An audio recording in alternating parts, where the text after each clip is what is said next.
Even if you played with the back of your fingers, no one's gonna say anything. But now I'm kind of starting to think whether I should drop out. This is literally it. The piano barely fits. I've done my last final checks. Time to say bye to the room. And we are off to Berlin, baby.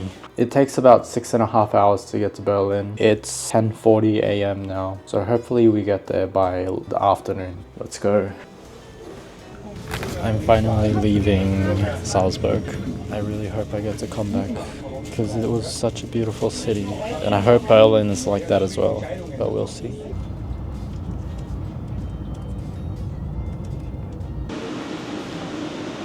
Oh, I made it. This station is massive.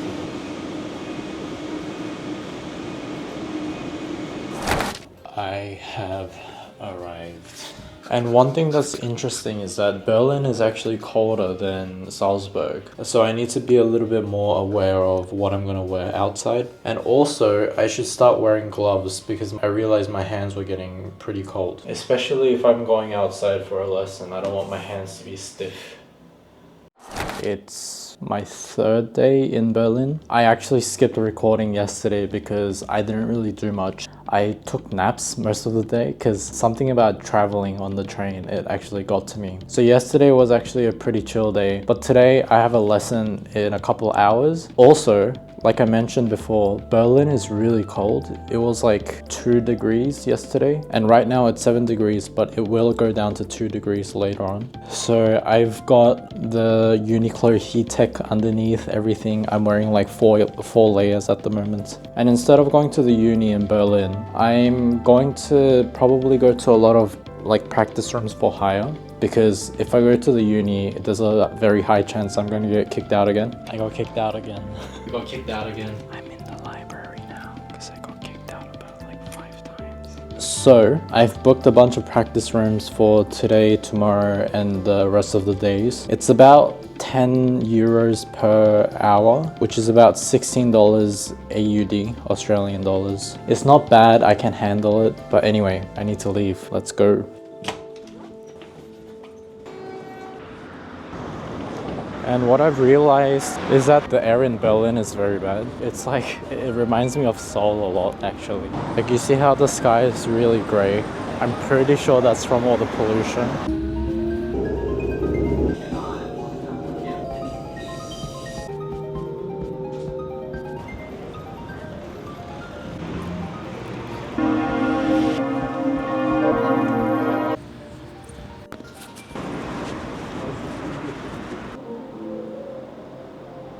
I already hear some cracked playing. Oh my god, that's tiny. The picture made it look bigger. Jeez. Like this is literally it. The piano barely fits in this room. But hey, a piano is a piano, right? I'm already 5 minutes late and my booking's only for an hour. Just because I need to give myself a little bit of time to figure out how to get to the professor's house for the lesson. So no messing around. Now, while I've been practicing in Germany, I've been inspired by lessons that I took from the professor in Salzburg. But now I realize that warming up is not about how I feel with my fingers, but it's about waking up my awareness of the sound in my ears. I'm going to try and focus on the actual sound that I produce and how legato the phrases are, just waking myself up in my brain wise rather than my fingers.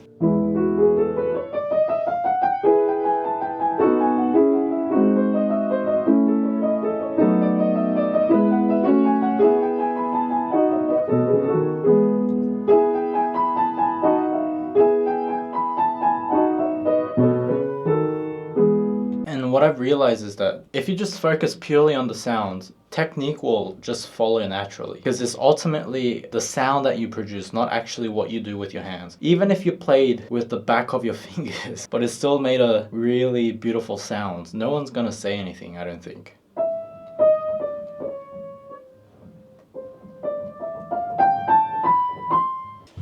I am finished practicing. To be honest, 1 hour was not enough. It was pretty much just a warm-up. But now I have to leave. Alright, now it's time to leave for the lesson.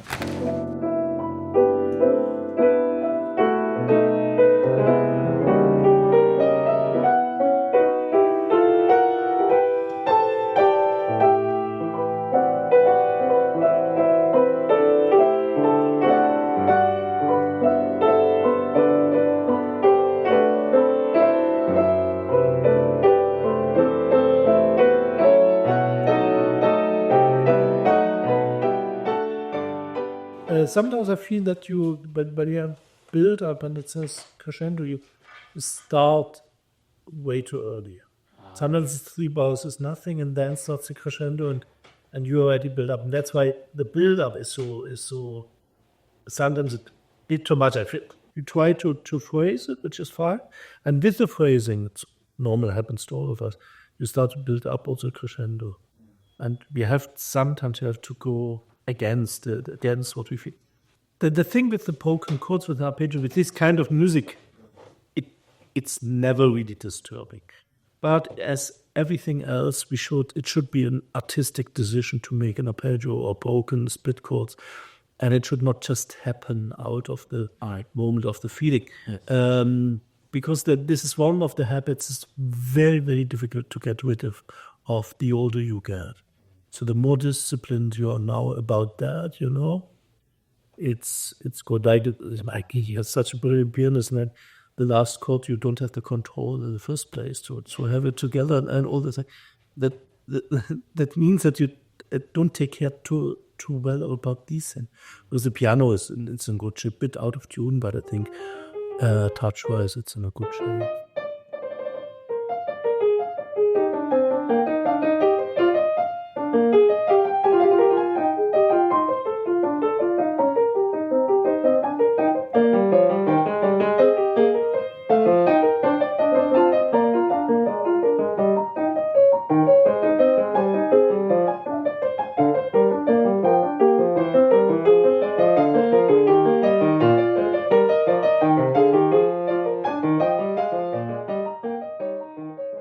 It's good. Sometimes when you have when you want to show direction, the 16 slightly start to run. Yeah, this is one thing. And the second thing, can you take the beginning of the fugue, basically, actually just the theme, and use less finger pressure.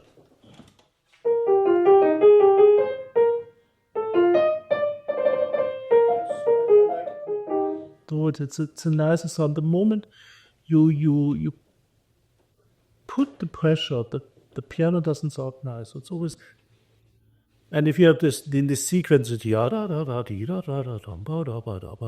basically as if there was nothing, just enjoying the music, not actively trying to show something. Of course, you have to practice; it has to be in hands, but more playable, let's say, and playing in the good sense.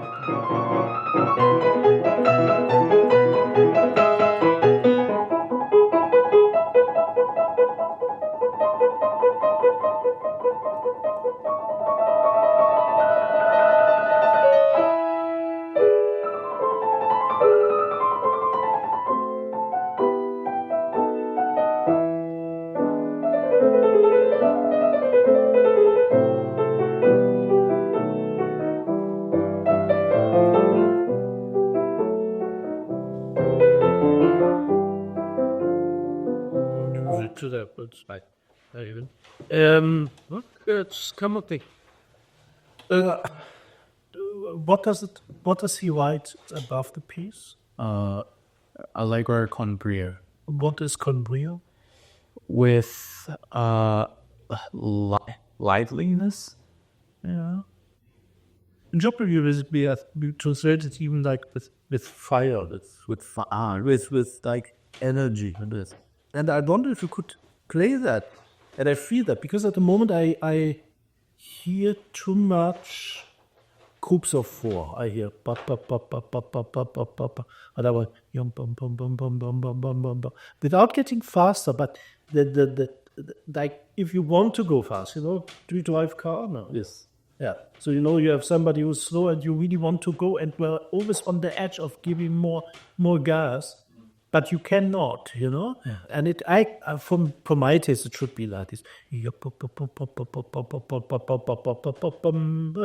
Do it when it starts, when it's written, and not before, I guess. So this was all good. How do you do the octaves? Yeah, which fingerings too? Okay. Stay more on the key. Don't go out. Yes. No pressure. pressure. Just try to play the top of the octave. Try to imagine you play them legato without playing legato. Okay, yes. And now, don't. No. I can see this. And I would play like this. Dee da, dee da.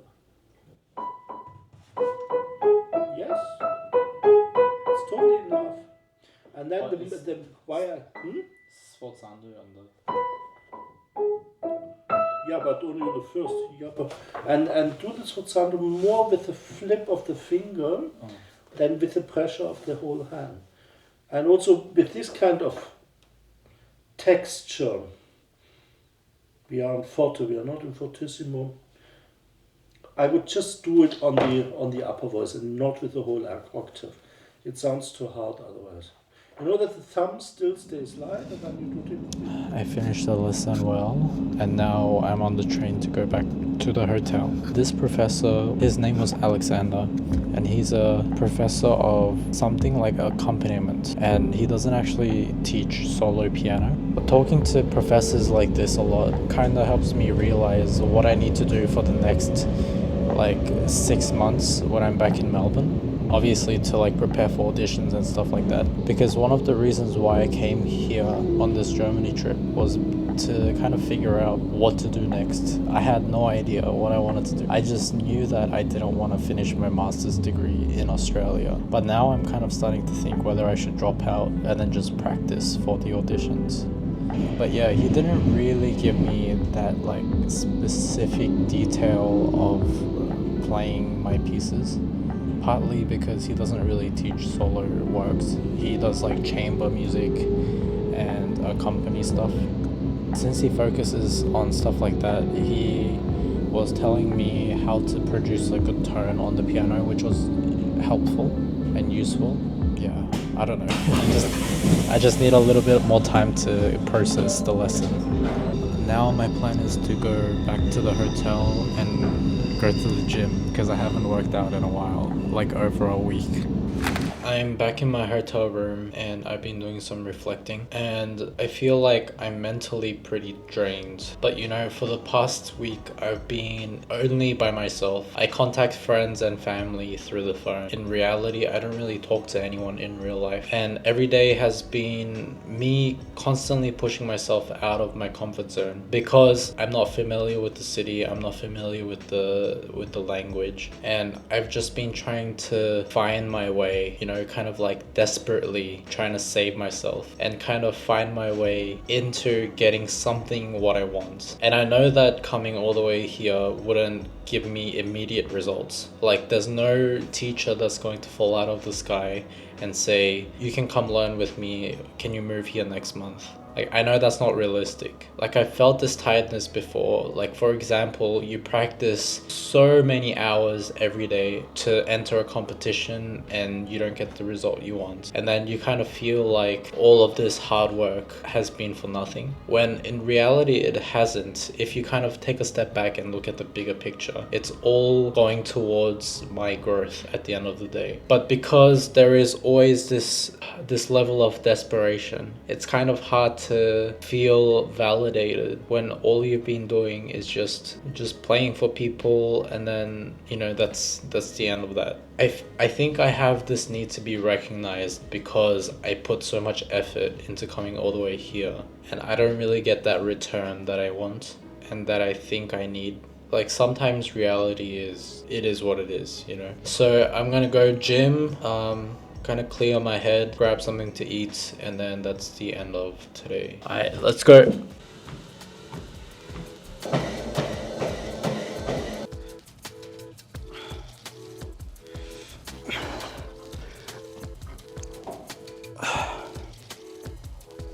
I told you working out would clear my head, right? Okay, I am back from getting dinner. It is falafel kebab. Even when I'm in Melbourne, sometimes I feel this tiredness where I just really feel like giving up and I don't want to do anything. I don't want to continue to push myself forward. And whenever I go out for a run or like go exercise, get my blood pressure going, it kind of solves all issues. So what I think happened was that for the past week, since I haven't been going out that much, I was more inclined to stay inside the hotel room.